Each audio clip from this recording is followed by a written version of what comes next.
Bonjour, ladies and gentlemen. In today's session, we continue our tour of Europe with a visit to France. In our visit to France, we're going to meet the ruling monarchy of that country, the Bourbon family, the Bourbon Dynasty. We'll see how they come to power. Additionally, we will see how, under the rule of the Bourbon monarchs, France transitions into becoming a powerful, absolute monarchy. Let's go to the essential questions. Now, when we arrive in France, we're going to land right smack in the middle of a nasty, bloody, and violent civil war fought between France's Catholics and its Protestants. And we'll see how this civil war leads to the ascension of King Henry IV as the first of the Bourbon monarchs. Additionally, we're then going to see how Henry IV brings an end to all this religious civil war. First, through his own actions, and then through a law he will put into place called the Edict of Nantes. We'll see what that law is and how it helps to end the religious warfare between Catholics and Protestants. Finally, when it comes to Henry, we're going to examine how his actions are going to begin setting the foundation and paving the way for France to become an absolute government. We're really going to see that transition from a government in which, yes, the king has a lot of power, but is kind of limited through the nobility, into becoming a complete absolute government. We'll see how that takes place, and it'll start with the actions of Henry IV. Then finally, we will see how Henry's son, King Louis XIII, and by the way, every king in France from here on out is going to be named Louis. I'm just saying. Anyway, we're going to see how Henry's son, King Louis XIII, and his very powerful advisor, Cardinal Richelieu, will complete France's transition into an absolute government. So those are the essential questions. That's what we're going to cover today. Thus, without further ado, let's go ahead and begin. All right, so we land right in the middle of that civil war I told you about in France, beginning around 1562 and going all the way through until about the end of the 1500s. France is just embroiled in this nasty, bloody, violent religious civil war between the Catholics and the Protestants. In France, they call them the Huguenots. Huguenot is just the French word for Protestant, and most of the Protestants in France are actually Calvinists. Well, like I said, from the mid-1500s all the way through till the end of the century, you pretty much have constant civil war between Catholic and Protestant in that country. And as you're getting to the end of the 1500s, the king in France at the time was King Henry III. And this is a guy who by his late 30s, his mid and late 30s, is weak, is sickly, he has no children, and it's pretty obvious this guy is probably going to die without a biological heir. And when he's assassinated in 1589 by a Catholic monk by the name of Jacques Clemens, he does indeed die with no biological heir. Mr. Clemens had been convinced that in killing the king he would somehow become a saint because Clemens and his faction of Catholics had come to believe that King Henry III was now siding with the Protestants, and so, the bloodshed continues. So the guy dies with no biological heir, but fortunately, prior to his death, he had named as his heir his brother-in-law, Henry Bourbon, also known as Henry of Navarre, now became the new king, King Henry IV. And this begins the Bourbon Dynasty in France. But here's the kicker. Henry is a Protestant. France is a majority Catholic country. King Henry III, the guy who just got stabbed to death, he was a Catholic, and he named as his heir a Protestant. And so now you have a Protestant on the throne of France in the middle of a civil war between Catholics and Protestants. This is going to kind of be a problem. So now here he is, the new king, but he's going to spend the better part of the next 5 years continuing to fight this religious civil war, slowly but surely bringing all the areas of France finally under his control until all that was left was the city of Paris, very powerful Catholic stronghold. Rather than attack the city, he went into negotiations, and the people in Paris said, look, dude, we'll be willing to surrender and recognize you as king if you convert to Catholicism, because we don't trust a Protestant. And ultimately, Henry is supposed to have said, well, Paris is worth a Catholic mass, and so he converts to Catholicism. After converting to Catholicism, he's able to enter the city of Paris without a fight. He's accepted and crowned officially as the new king of France. So born and raised a Protestant, converted to Catholicism in order to take Paris and bring closer, anyway, to France to the end of these religious wars that have been going on for decades. And of course, now you've got a guy who had been a Protestant, you converted to Catholicism, now the Protestants are probably all unhappy, and you could imagine them perhaps feelings of betrayal, but fear not, Protestants, because Henry really does have your back. To ensure religious peace, Henry's first major act as king is to issue a new law dealing with religion and religious toleration. That law was known as the Edict of Nantes. The Edict of Nantes basically allows Protestants to worship freely and legally, but only in areas where they're the majority. So if Protestants are the majority in a city or a region, then Protestantism will be legal there. However, in areas where Protestants are not the majority, where Catholics are the majority, then Protestantism will not be allowed. You know what it is? It's the typical going on vacation, and you got two rowdy kids in the back seat, and they won't stop fighting, and dad turns around and says, you stay on your side, and you stay on your side. And as long as the kids listen, it works. So the Protestants can continue to worship in areas where they're the majority, and the Protestants will not be allowed to worship in the areas where Catholics are the majority. The edict also grants Huguenots, French Protestants, the same civil rights as French Catholics. And given the time period that this is in Europe with lots of religious violence, this is very progressive, and this is a real show of religious toleration that you don't find in other parts of Europe during this time period.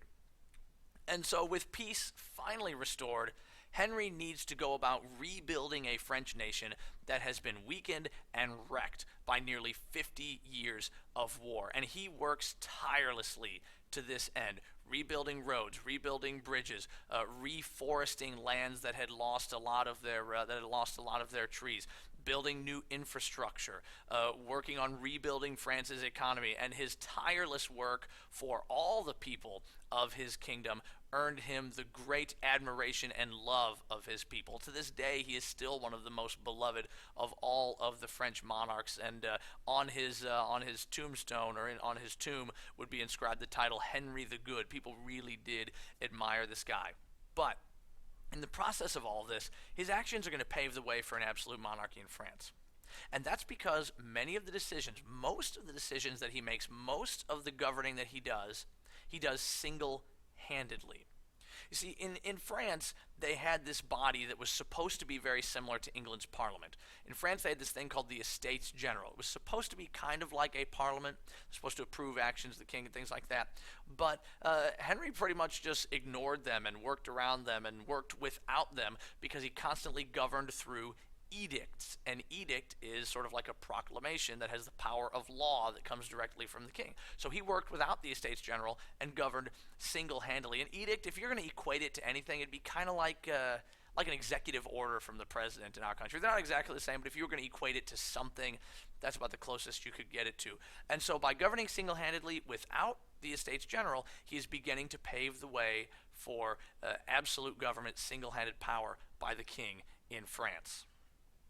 And like I said, Henry was a very, very beloved ruler by the vast majority of his people, but unfortunately, his reign came to an end in 1610 when, like his predecessor, he was stabbed to death by another Catholic zealot. A fellow by the name of Francois Ravaillac stabbed the king to death as he sat in his carriage, stuck in traffic, during the coronation ceremony for his wife when she was being officially crowned Queen of France. Ravaillac comes out of the crowd, jumps up onto the carriage, and stabs the king to death right then and there. Very tragic ending for a very beloved king. And so with Henry's death, his now 9-year-old son Louis takes the throne and becomes King Louis XIII.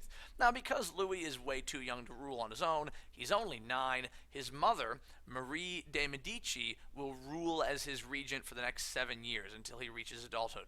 By the way, you guys remember that name, Medici? The famous Italian banking family, remember them? I told you that they'd be very wealthy and powerful and marry into French monarchy. There's one of them. Well, she's going to rule as regent until her son becomes all grown up.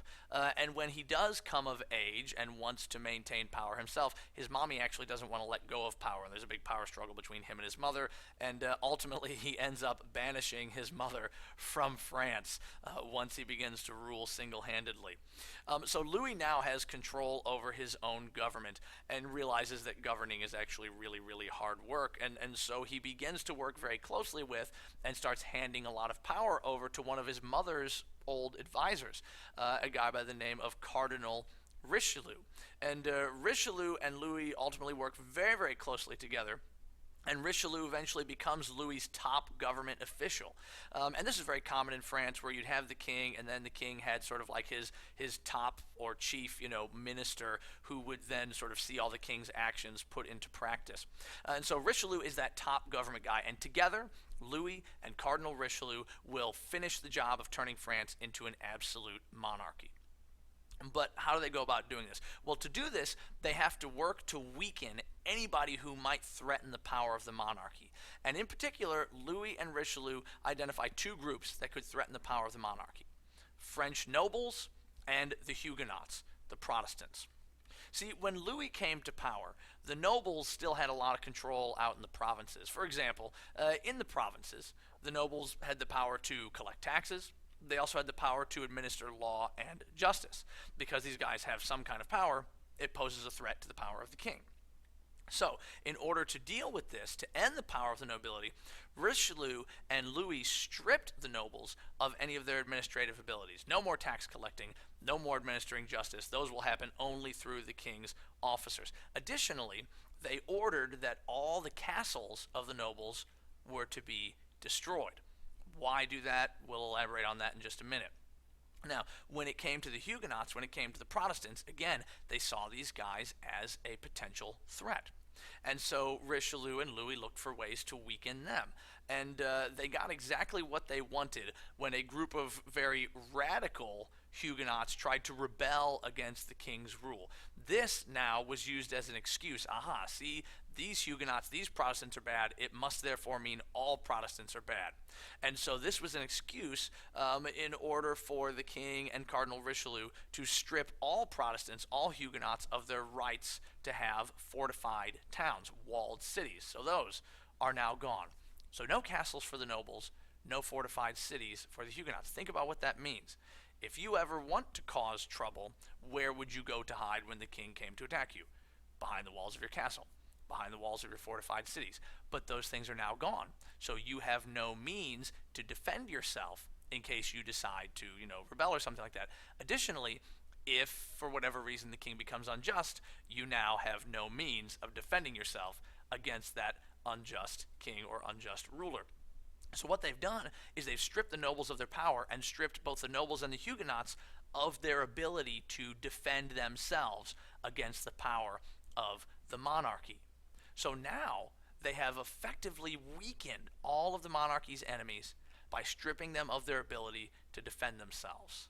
Pretty clever stuff, if you ask me. Very, very clever. So having weakened the monarchy's internal enemies, Richelieu and Louis now focus on rebuilding the French economy. And they build up the French economy, gain lots of wealth for France, and with that wealth they strengthen the army of France. And with more wealth and a more powerful army, they turn France into one of, if not the most powerful nation in Europe under their rule.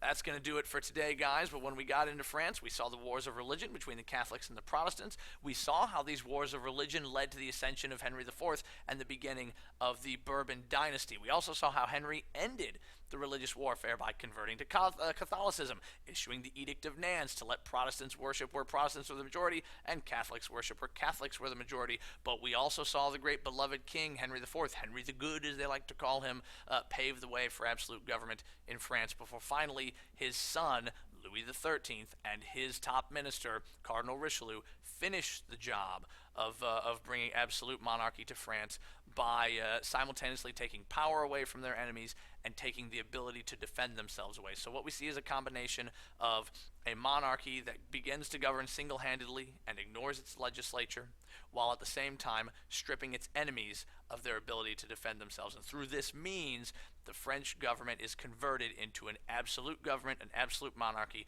where the king has complete and total power over the reins of government. So those are the essential questions, guys. Make sure you study them, make sure you know them, be ready to talk about them the next time that we meet. And as always, until that time, I bid you farewell.